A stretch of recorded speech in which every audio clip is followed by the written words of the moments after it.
नमस्कार दोस्तों, स्वागत है आपका हमारे इस शेषा पर्थक के यूट्यूब मंच पे। दोस्तों, लोकतंत्र लोकलाज से चलता है। ये बातें सुनते सुनते आप सबके कान बहरे हो गए होंगे, लेकिन लोकतंत्र सत्ता पक्ष और विपक्ष दोनों के ताकतवर होने से भी चलता है। लोकतंत्र के भीतर संतुलन बनाए रखने के लिए देश की जनता की आवाज को बुलंदी के साथ देश के हुक्मरानों तक पहुंचाने के लिए ताकतवर विपक्ष की मौजूदगी बहुत जरूरी होती है। और उस ताकतवर विपक्ष की मौजूदगी 10 साल बाद इस भारत देश के संसद भवन के भीतर क्या हो गई कि सत्ता के हुक्मरानों को प्रधानमंत्री का गला घोटने जैसा बयान तक देने की नौबत आ गई।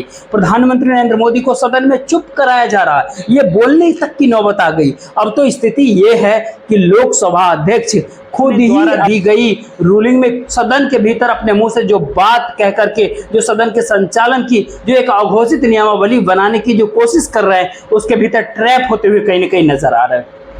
करीब 1.5 महीने में कौन कौन से दिन इस देश में सत्ता पक्ष को देखने पर हैं। दरअसल इस खूबसूरत नज़ारे को, इस लोकतंत्र के खूबसूरत नज़ारे को देखने का मौजूदा सत्ता पक्ष आदि नहीं रहा था। सत्ता में कौन लोग हैं? वही लोग हैं जो 2001 से लेकर के 2014 तक गुजरात के भीतर सरकार चला रहे थे। एक ऐसी सरकार जिस सरकार के मुखिया नरेंद्र मोदी गुजरात के भीतर जब सांप्रदायिक तनाव बढ़ता है और उसके कारण जब इतना बड़ा कांड हो जाता है और उस कांड के बाद न्यूटन के तृतीय गति नियम से उसकी मुख्य चुनाव आयुक्त जेम्स माइकल लिंडो का पूरा नाम लेकर के कहते हैं।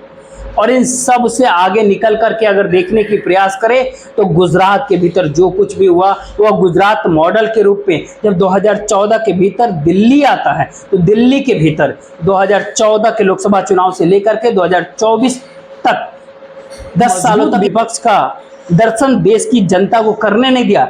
शायद सत्ता पक्ष ने जो सपने दिखाए थे, इतने बड़े सपने, अच्छे दिनों की आस वाले सपने, इतने बड़े सपने जिसमें हिंदुस्तान की हर समस्या का समाधान इस भारत देश की जनता के बहुत बड़े हिस्से को नरेंद्र मोदी के भीतर ही नजर आता, वो सपना 2024 के लोकसभा चुनाव आते आते बिखर गया। 2014 के लोकसभा चुनाव में लोगों के सपने को जिस प्रकार से बाजार की ताकत के बूते, जिस प्रकार से कॉरपोरेट और कॉलोनी कैपिटलिज्म के ताकत के बूते बेचने की कोशिश की गई थी, सपने की सपनोली दुनिया के भीतर इस भारत देश की जनता 2 बार ट्रैप तो हो गई, लेकिन उस ट्रैप होने के दौरान विपक्ष को इस भारत देश के भीतर इस देश के दुश्मन बनाने की जो कवायद की गई है और काफी हद तक लोगों को कन्विंस तक किया गया, वो कवायद और रवायद जब दरअसल इस 2024 के लोकसभा चुनाव में बदल गई। लोकतंत्र के दोनों पहिए बेहद अच्छे संतुलन के साथ 2024 के लोकसभा चुनाव में देश की जनता ने सदन के भीतर इन दोनों को पहुंचा दिया। उसके बाद सत्ता पक्ष के सामने असली समस्या शुरू हो गई। असली समस्या इसलिए शुरू हो गई क्योंकि 2001 में गुजरात का शासन शुरू करने से लेकर के 2024 तक दिल्ली के शासन का, रेस के शासन का 10 साल पूरा करने तक, यानी इन साढ़े 22 सालों के दौरान कभी भी ताकतवर विपक्ष से पाला ही नहीं पड़ा था। कभी भी लोकतंत्र की वो खूबसूरती देखने को या फिर उसको समझने को मिली ही नहीं थी जो अब मिल रही है मौजूदा सरकार को। और 2001 के पहले नरेंद्र मोदी के संसदीय जीवन क्या था? शून्य। पहली बार नरेंद्र मोदी का संसदीय जीवन, ये विधायी जीवन 2001 में जब शुरुआत होता है, जब वो खुद मुख्यमंत्री बनते हैं, उससे पहले कभी वो म्युनिसिपल के चुनाव ही नहीं लड़े। ये असली दिक्कत है जो सत्ता पक्ष को, ताकतवर विपक्ष और देश की जनता को, देश की जनता से जुड़े हुए आम सवालों के उठाने की बात करने के ऊपर प्रधानमंत्री नरेंद्र मोदी का गला घोटने जैसे हालात वाले बयान देने की नौबत आ जाती है भारतीय जनता पार्टी के नेता को। पर वरना इसी भारतीय जनता पार्टी के भीतर से आने वाले नेता और प्रधानमंत्री अटल बिहारी वाजपेयी ने महज 182 सांसदों वाली भारतीय जनता पार्टी के नेतृत्व करते हुए 6 साल 2 महीने तक 74 महीने तक इस भारत देश की सरकार चलाई। उनको कभी ताकतवर विपक्ष से दिक्कत नहीं हुआ। उनके सामने तो 140 सांसद वाली कांग्रेस भी थी, उनके सामने एक बहुत बड़े ताकतवर विपक्ष भी था। और आज विपक्ष में किसी भी दल की संख्या 100 नहीं है, लेकिन मुख्य विपक्षी दल है और 250 के सदस्य वाला विपक्ष है। और इस विपक्ष ने जब देश की आम जनता के सवालों को उठाना जब शुरू किया, तो प्रधानमंत्री से लेकर के लोकसभा के पद पर, लोकसभा अध्यक्ष के पद पर बैठे हुए लोग भी और भारतीय जनता पार्टी के टिकट पर चुने गए लोग भी अक्सर सदन के भीतर असहज स्थिति महसूस कर रहे हैं, क्योंकि रवायद जो दूसरी डाली गई थी, उस रवायत के भीतर कहीं ना कहीं देश की आम जनता के मिजाज ही ने खलल डाल दिया। आज का नज़ारा देखिए, दिलचस्प नज़ारा होता है कि टीएमसी के सांसद ममता बनर्जी के पार्टी के सांसद अभिषेक बनर्जी बजट के ऊपर 2 दिन पहले बोल रहे थे, और 2 दिन पहले बजट पे बोलने के दौरान ही आसन की तरफ से उनको टोका गया। लोकसभा अध्यक्ष ओम बिरला ने उनको टोक दिया और टोकते हुए कहा कि बजट 2024 का है, अब बात 2016 के डिमोनेटाइजेशन की बात क्यों कर रहे हैं? इस बजट की बात कीजिए, इस वर्ष की बात कीजिए, इस साल की बात कीजिए। क्या शानदार रिप्लाई अभिषेक बनर्जी ने दिया। अभिषेक बनर्जी ने कहा कि हम तो 8 साल पुरानी बात कर रहे हैं साहब, यहाँ तो 60 साल पहले की नेहरू की बात की जा रही है, तब तो आप नहीं टोकते। ये पक्षपातपूर्ण रवैया है। इसके बाद स्पीकर को चुप होना पड़ा।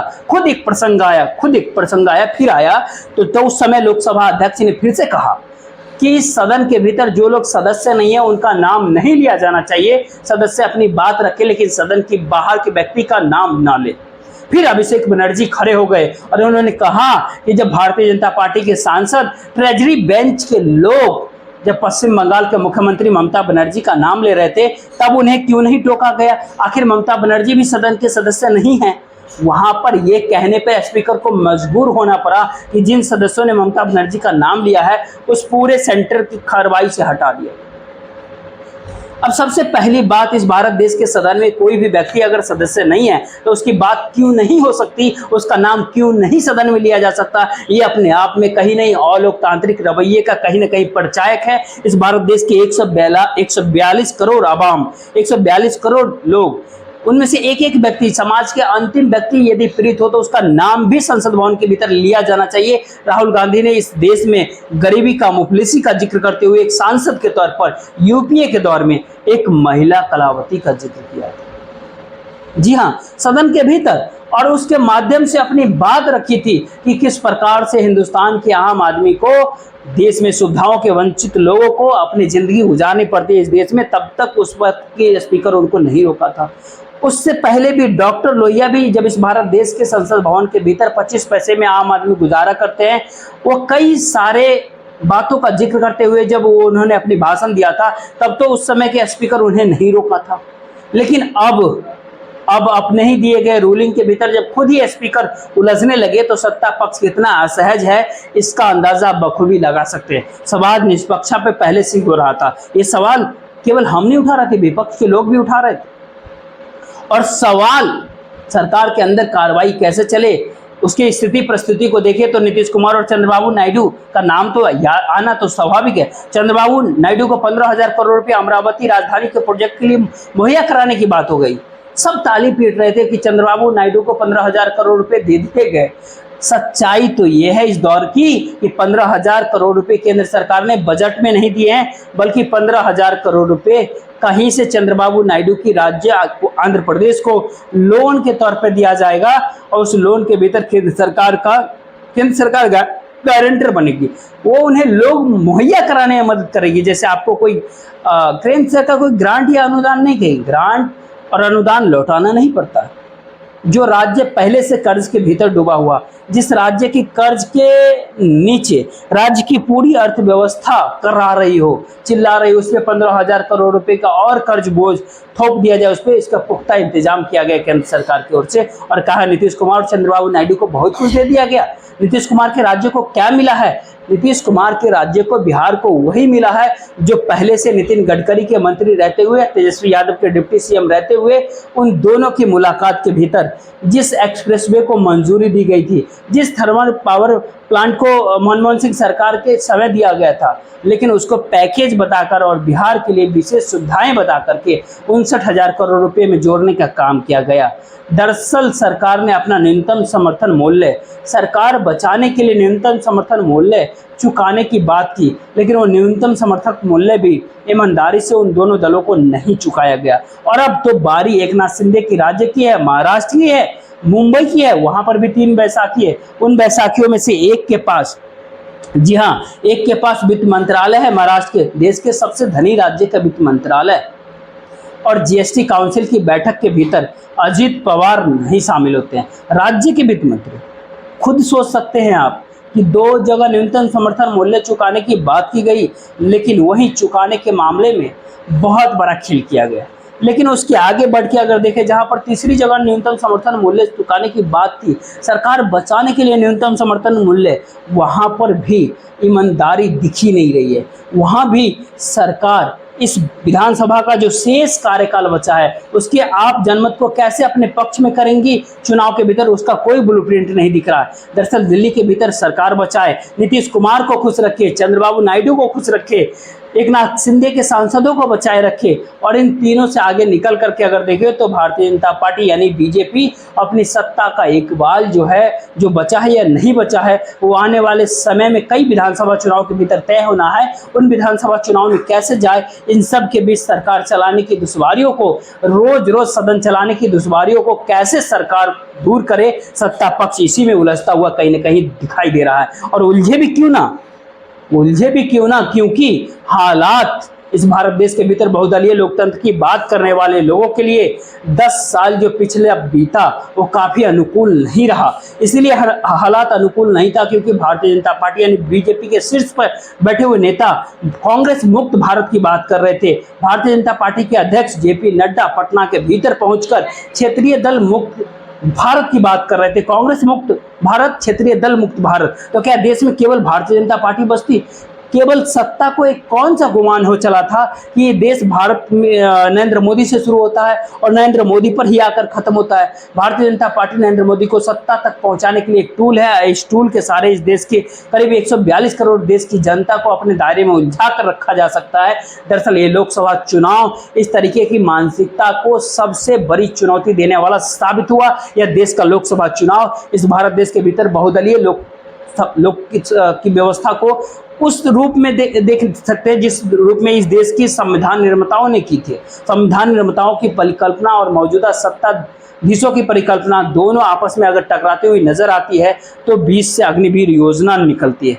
20 से इस भारत देश के आम किसानों के लिए विवादास्पद कानून निकलते हैं जिसको वापस लेना पड़ता है, और उसके 20 से इस भारत देश के भीतर पकौड़ा रोजगार योजना की सार्वजनिक तौर पर प्रदर्शन की वो बुनियाद भी तैयार होते हुए दिखाई देती है, जिस बुनियाद के सारे इस भारत देश के निम्न मध्यम वर्ग और गरीब लोगों को कुचलने की पूरी रवायत और कवायद की जाती है। लेकिन देश की आम जनता खड़ी हो चली है। देश की जनता खड़ी हो गई है तो किसान राहुल गांधी से संसद भवन पहुंच रहे हैं। किसान अपने मुद्दों को लेकर के दिल्ली पहुंच रहे हैं। अग्निवीर का मुद्दा संसद भवन के भीतर उठ रहा है, और इन सब से आगे निकल करके बेरोजगारी, महंगाई, मुफलिसी, गरीबी और सामाजिक सौहार्द के मुद्दे, अब देश की आम जनता के मुद्दे ग्रामीण स्तर पर, कस्बा स्तर पर, मोहल्ला स्तर पर इस प्रकार से उठ रहे हैं लगातार, जिसको चुनावी हिंदुत्व की उसकी पूरी बिसात बिखरते हुए कहीं न कहीं दिखाई पड़ रही है। जिस बिसात को बनाने में आरएसएस ने करीब दशकों बिता दिए थे, दशकों लगा दिए। जिस बिसात को तैयार करने में इस भारत देश के भीतर गंगा जमुनी तहजीब को खत्म करने में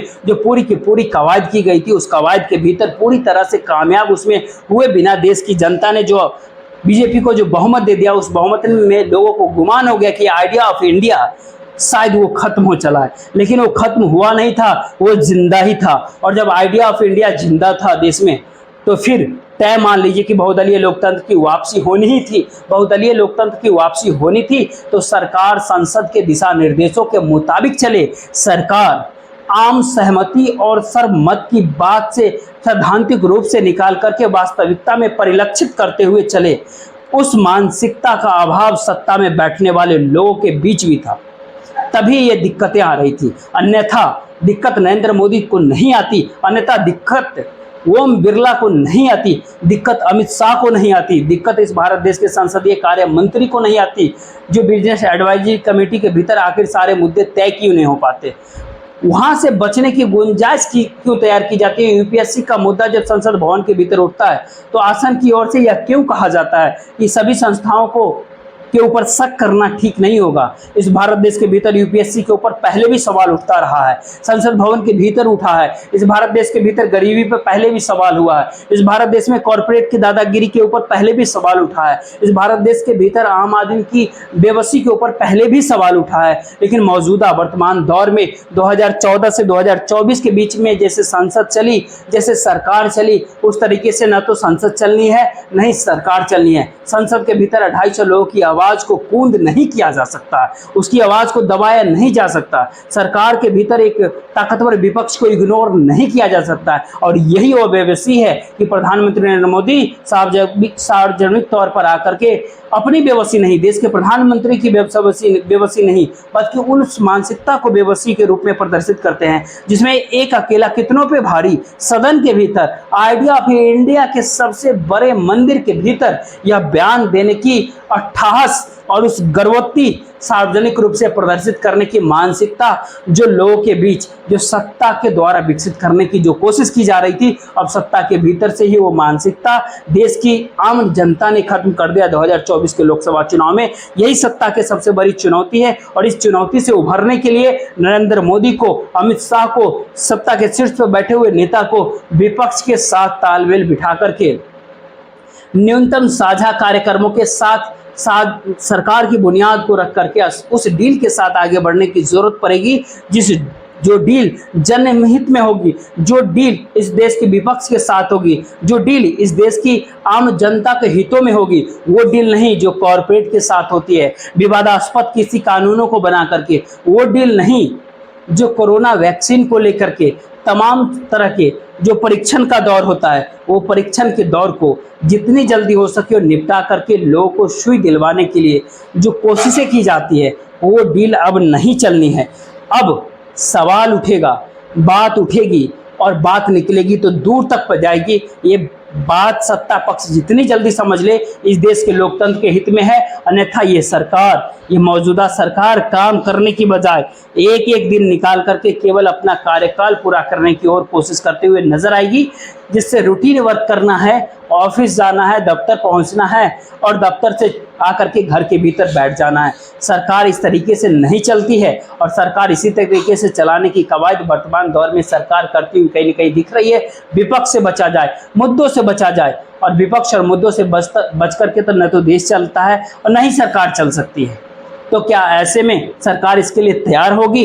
देखते रहिए इस सत्र में क्या कुछ होता है, किस चीज का दर्शन नहीं हुआ। और अभिषेक बनर्जी ने जिस प्रकार से सदन के भीतर उस मानसिकता को चुनौती दिया, जिस मानसिकता के तहत सत्ता पक्ष ने भारत देश को अपने जागीर ही समझ बैठा था, उस जागीर रूपी मानसिकता को चुनौती दी गई है। अब वो लोकसभा चुनाव के बाद का सबसे बड़ा मौका और सबसे बड़ा अवसर है कि जब इस भारत देश की आम जनता ने यह देखा है, समझा है कि सत्ता कैसे अपनी हठधर्मिता को चलाना चाहती है और हठधर्मिता को चलाने के पीछे की जो मानसिकता होती है, उस मानसिकता को संसद भवन के भीतर, पार्लियामेंट के भीतर देश की जनता के द्वारा दी गई ताकत के कारण लोकतंत्र के हित में उस हठधर्मिता रूपी मानसिकता को बहुत बड़े ही लोकतांत्रिक तरीके से उसको कुचल दिया जाता है। आगे देखते रहिए कि लोकतंत्र के सबसे बड़े खेल तमाशे को देखने के लिए खुद को आप तैयार रखिए। अभी तो बस कायदे से देखा जाए तो सरकार की पहली परीक्षा है बजट सत्र, आगे और न जाने क्या कुछ देखने को मिलेंगे। और इन सारे नज़ारों के बीच सत्ता परिवर्तन की पूरी बुनियाद 250 करीब यानी करीब 245-50 वाले विपक्ष के पास कब 28-30 लोग और आकर के जुड़ जाए, कब उनके साथ आ जाए और कब इस भारत देश के भीतर सत्ता परिवर्तन हो जाए, इस बात पे किसी को आश्चर्य नहीं होनी चाहिए। देखते रहिए, ज़्यादा से ज़्यादा लोगों तक इस वीडियो को शेयर कीजिए, वीडियो को लाइक कीजिए, चैनल को सब्सक्राइब कीजिए। जय हिंद, जय